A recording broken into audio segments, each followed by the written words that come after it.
Salut à toutes et à tous. J'espère que vous allez bien. Sinon, de mon côté, tout se déroule aussi à merveille. On s'attrape une fois de plus sur une nouvelle vidéo pour se partager une nouvelle astuce. Alors, dans cette astuce qui va suivre, nous allons aborder uniquement que l'Europa League de l'UEFA. Et au programme pour cette Europa League, nous aurons 9 événements. 9 événements, et dans ces 9 événements, nous aurons une cote de 10. Alors, comme vous l'avez deviné, ça sera un combiné d'une cote de 10. Alors, comme j'aime le dire, tous ces éléments ont été sélectionnés sur la base d'analyse propre, c'est-à-dire que ces analyses ont été faites par moi-même et elles ont été basées sur mes observations. Comme je le disais, toutes ces analyses sont basées sur des observations et des connaissances que j'ai de ces équipes. Alors donc, c'est pour dire que mes analyses et mes choix n'émanent d'aucune application de paris sportif. Je vous le dis, ça n'émane d'aucune application de paris sportif. Alors donc, sans plus tarder, nous allons nous rendre au niveau de ces éléments Ligue Europa pour la sélection de nos 9 événements.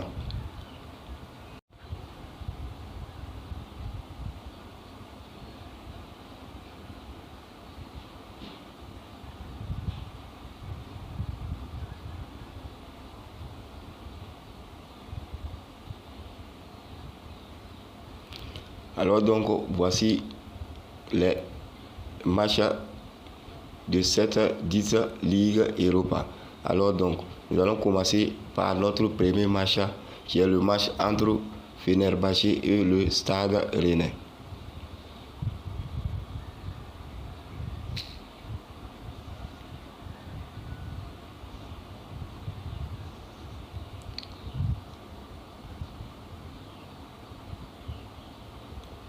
À ce niveau, je suis allé sur l'option de tir cadré, c'est-à-dire un total de tirs cadrés combinés durant les 90 minutes. Et dans cette match, je suis allé sur plus de 7 tirs cadrés.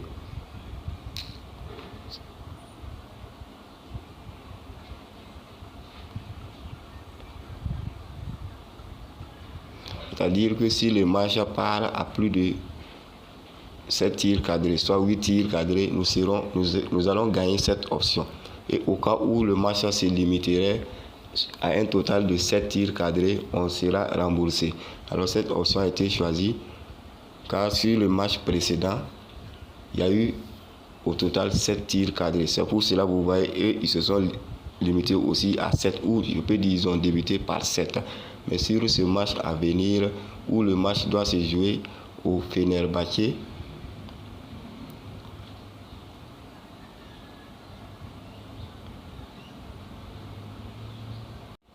et que le match s'était terminé sur un score nul de 2 buts partout, je pense que dans ce match, une équipe va vouloir se démarquer de cette situation et en ce sens, il y aura beaucoup de tirs dans le match, surtout que le Fenerbahçe joue à domicile.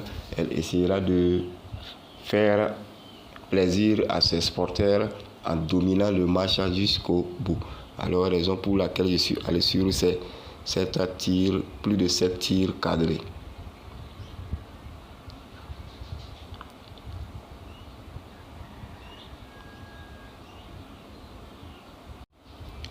Le second match sera le match entre Ludogorets et le Real Betis Ballonpied.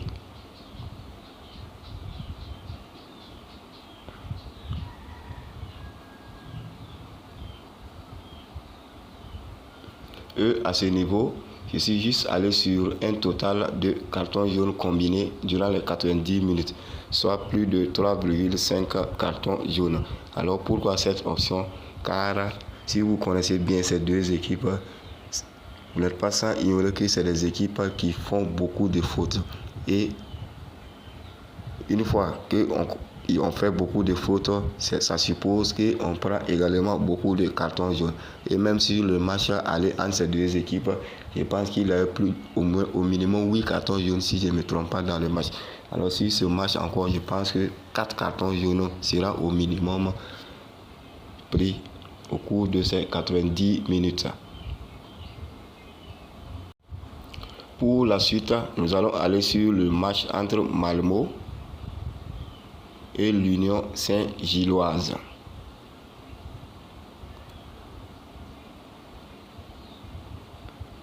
Et sur ce match, je suis juste allé sur un total individuel de buts pour l'équipe du Royal Saint-Gilloise, soit plus de 0,5 buts dans le match.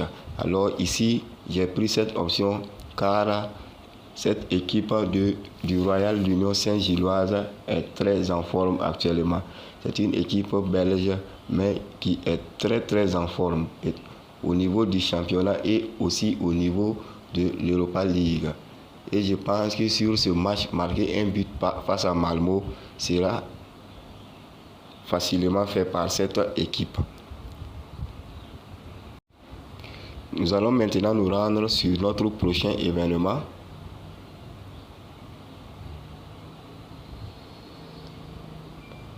À savoir le match entre Zurich et Bodo Glimt.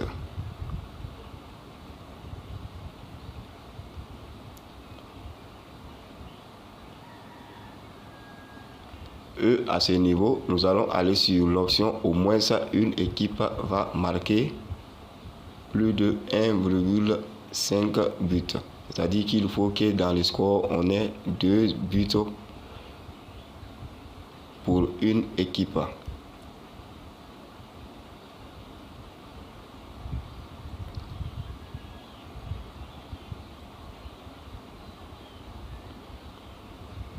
Et voici l'option. Au moins une équipe va marquer plus de 1,5. Alors, cette option aussi, je l'ai choisie parce que j'ai constaté que l'équipe de Zurich actuellement n'est pas en forme. C'est une équipe qui encaisse beaucoup de buts. Alors que l'équipe du Bodo Glimt est une équipe également qui marque beaucoup de buts. Cette équipe est un peu méconnue, mais c'est une très bonne équipe sur la scène Europa League. Alors donc face à cette équipe de Zurich, je pense que cette équipe du Bodo Glimt marquera au minimum 2 buts. Comme je viens de le dire aussi, c'est pas exclu que aussi Zurich qui joue à domicile nous marque ces 2 buts. L'essentiel est que nous, notre option se valide. Pour notre prochain événement, on va se rendre sur le match entre le Ferencváros et l'AS Monaco.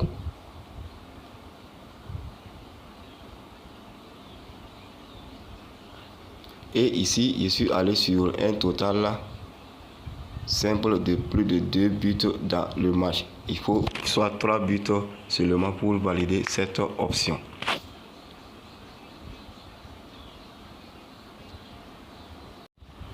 Maintenant, on va aller sur le match entre Fribourg et l'Olympiakos Piraeus.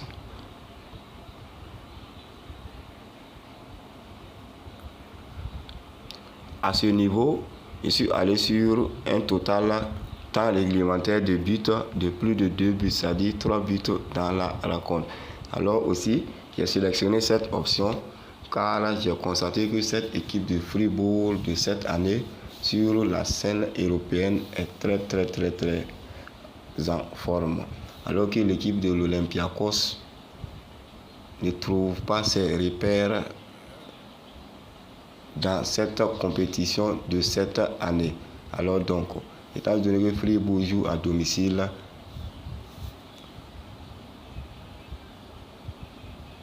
je pense que sur ce match, cette équipe de Fribourg à lui seul peut marquer 2 buts. Alors, et l'équipe de l'Olympiakos peut marquer un but. C'est la déduction que j'ai faite et cela nous donne au minimum 3 buts dans le match. Pour la suite de nos événements, on va se rendre sur le match entre Nantes et Karabakh. Et voici le match en question.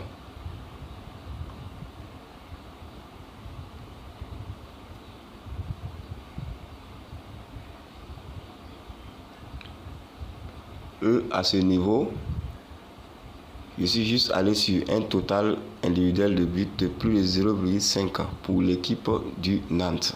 Alors pour cette option, car l'équipe du Nantes, à l'heure actuelle,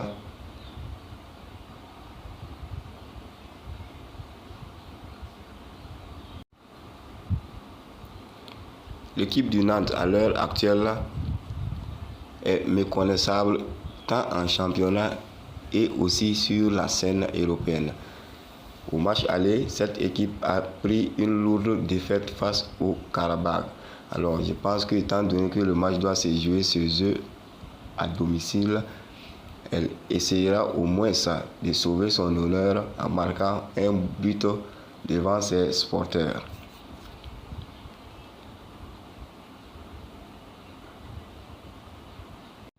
Pour terminer maintenant, on va rester sur le match entre Sturm Graz et Feyenoord.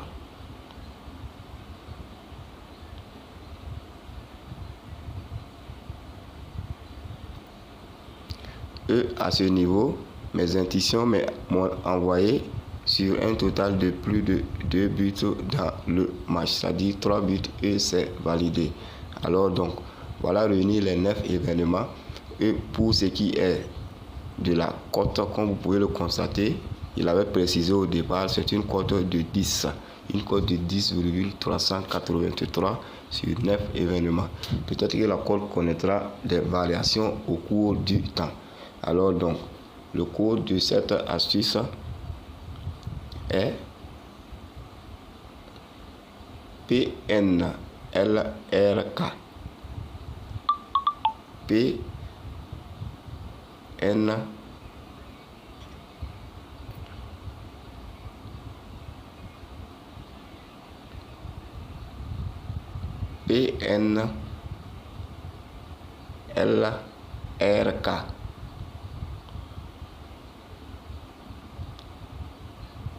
C'est le code de notre combiné Ligue Europa à venir. Alors donc, vous pouvez tous miser là-dessus pour espérer récolter quelque chose à la fin de ces matchs. Et ainsi donc prend fin l'astuce que j'avais à vous partager sur cette Europa League à venir. J'espère qu'elle nous portera chance. Alors donc, portez-vous bien et on s'attrape très bientôt.